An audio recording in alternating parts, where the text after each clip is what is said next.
I've been shooting matches for about a month and a half now. I've shot an NRL Hunter match and 3 PRS matches or PRS style matches. And I can't say that I have gotten much better on the scoreboard, but I have learned a ton. And I want to go over some footage from my most recent match. This was out at Gypsy Ranch in Larkspur, Colorado. I think it was called the Quick and Deadly One Dayer, put on by Nick and Caleb, and those guys are awesome. Another phenomenal match they put on. And so I just want to go over some match footage. I know this stuff isn't the most exciting, but I actually like doing this a ton. I learn a lot from watching myself shoot. So I filmed every stage that I shot at this match. So I have a lot to go over just kind of personally watching back the footage, but I'm going to go over the best stage I shot and the worst stage that I shot, so you guys can see just kind of the swing of what I look like on my best stage and what I look like on by far my worst stage this day. So I think there's things to learn from both. Hopefully I learned something from both. Hopefully you guys learned something from both. So we're gonna go over both these stages. Open up the computer here. The one thing I wanted to focus on more than anything else during this particular match was being process driven and not being product driven or results driven. This is something that Phil Vallejo told me at one of the matches I shot with him. You know, I can get so caught up in my head about like the results of a stage that I completely forget or don't care about the process that I went through and how that may or may not have impacted kind of the results. So this is something I wanted to keep top of mind, you know, kind of in my main focus for this whole match. And this match started off with a 7, an 8, and a 9. So I started on stage 7, got 7 out of 9 on that stage, went to stage 8, got 8 out of 11 points, and then went to stage 1 and got 9 out of 10 points. So I was really excited about how the first couple stages were going. They'd kind of been, you know, more successful than a lot of my other matches, just those first few stages. I'm like, man, this is kind of already getting easier. And so we're gonna watch my best stage first because it was the 9 out of 10 stage, and it had an impact on how I went into the stage after that, which ended up being my worst stage for the day. So I went best stage, worst stage, back to back. So we're gonna watch them in that order, and it's going to inform kind of why I think this worst stage went the way that it did, other than me just not shooting well. So right before we start the stage, I'll read you guys a stage brief so you guys know what you're looking at. Obviously it's just me, I don't have any trigger camera or anything up, but shooter will start standing in, mag in, and bolt back. Upon start command, shooter will go prone and engage the target array from near to far with 1 round each, hit to move on. Once target 4 has been engaged, shooter will repeat this sequence near to far again until all 10 rounds are depleted. So a clean run example would be impacts made on target 1 through target 4, then target 1 through target 4 again, and then target 1 and target 2. So 10 rounds, make to move on. And the target distances were 287 for target number 1, 473 target number 2, 506 for target number 3, and 617 for target number 4. So with that out of the way, let's watch this stage. Stand by, engage. One of the things I worked on in the class with Phil Vallejo, he did a drill with us where basically like we had to practice getting down into the prone position as quickly as we could and getting a shot off accurately. So I was with as much prone as there was during this match. I felt really good about like getting into the prone quickly, getting on target quickly, and making that first impact. So.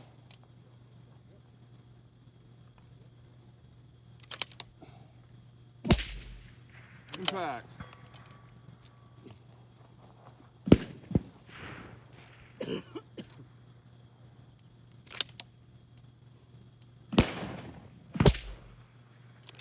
Missed that first one on target number 3. Re-engage target number 3 to move on. I saw it move. That was an impact, right? That was an impact. Was it? Okay. That was shot 5? Asked for the call. Correct.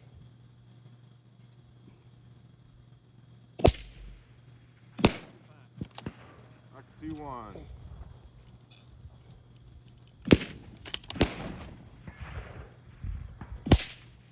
Impact.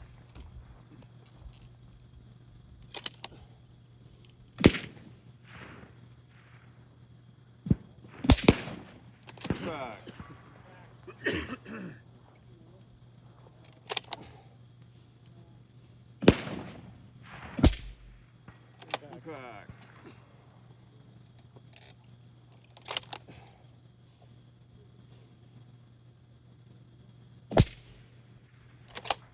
Impact. Impact? Impact. 18 seconds.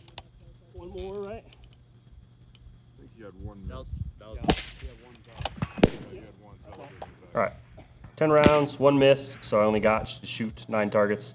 So there you have it, best stage, 9 out of 10 points. Got back to the first target of the last, you know, target 1 and target 2 if you had a clean run.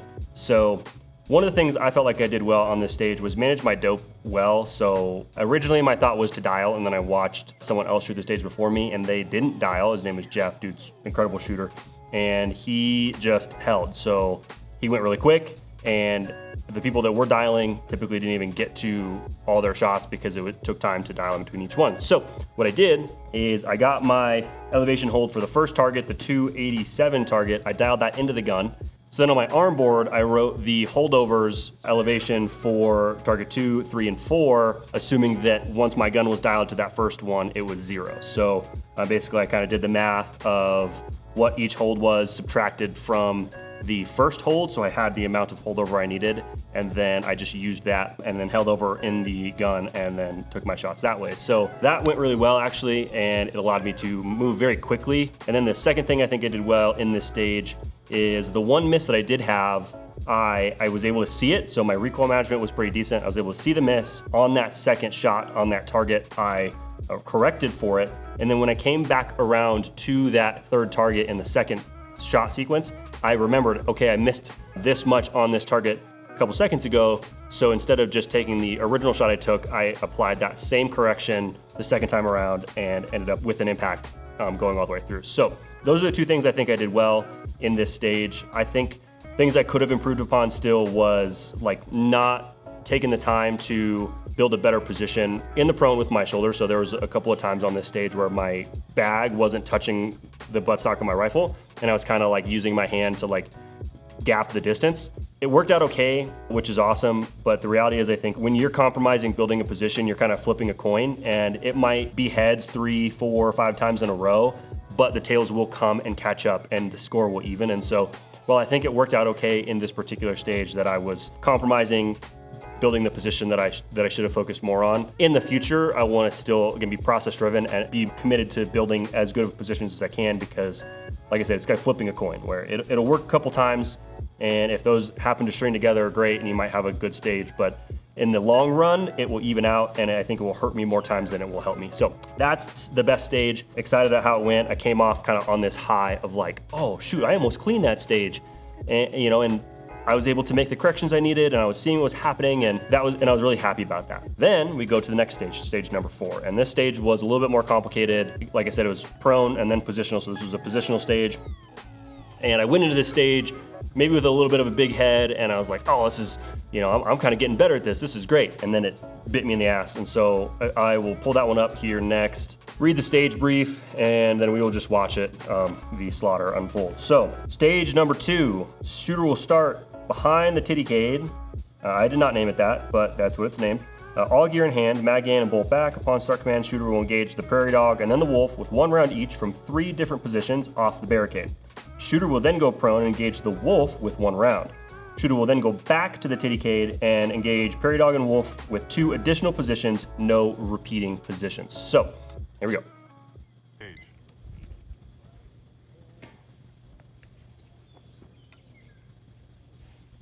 Fix that bag.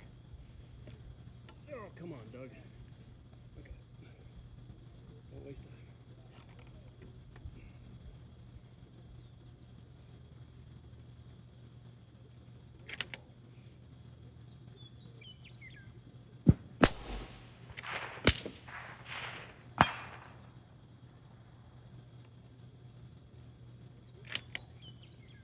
I like tripod rear a lot, but in this particular stage, I wasn't getting back on target very quickly. They were right next to each other, and I kept overshooting the second target, the wolf. Oh, wow, we're watching this. Prairie dog is at 314, wolf is at 618.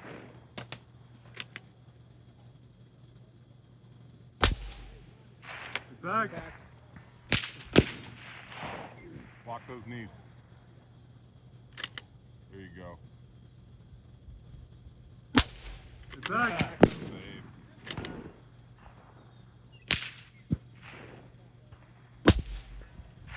Oh, just. Cool.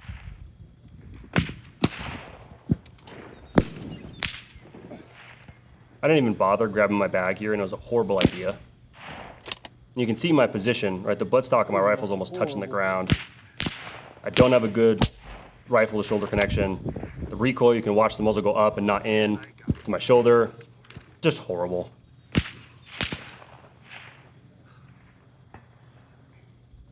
Didn't grab the tripod for tripod rear on these ones. You're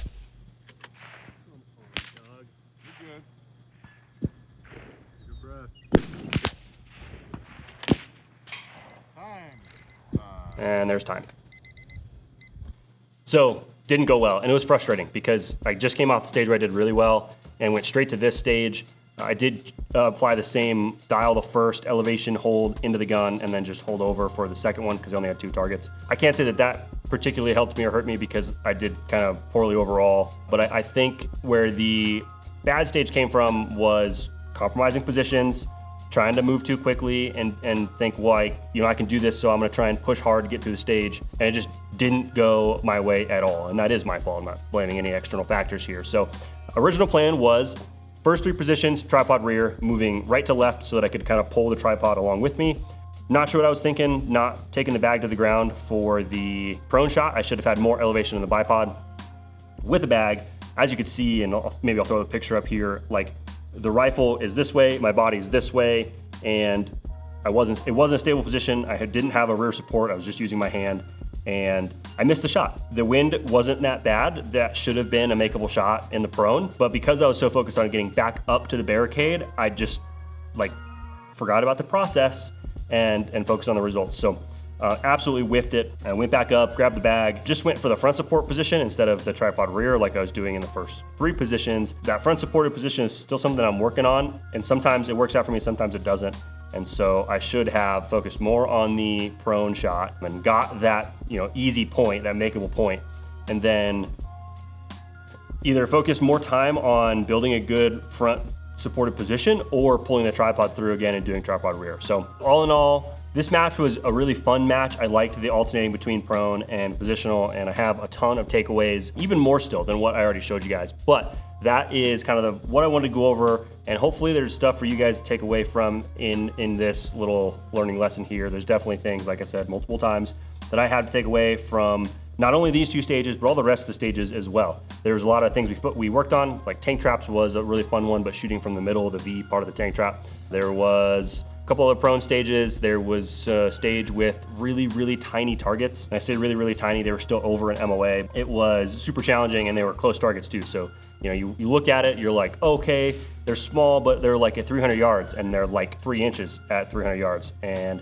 that was tough. Super fun though. Hadn't really shot at stuff that small in a match setting yet. So that was really cool. Thanks to Nick and Caleb for putting on a cool match. I'm really looking forward to shooting this one again. Hopefully have some videos that are better than these ones to show you guys in that match review video. So thank you guys for watching. If you guys enjoyed this style of content, please let me know.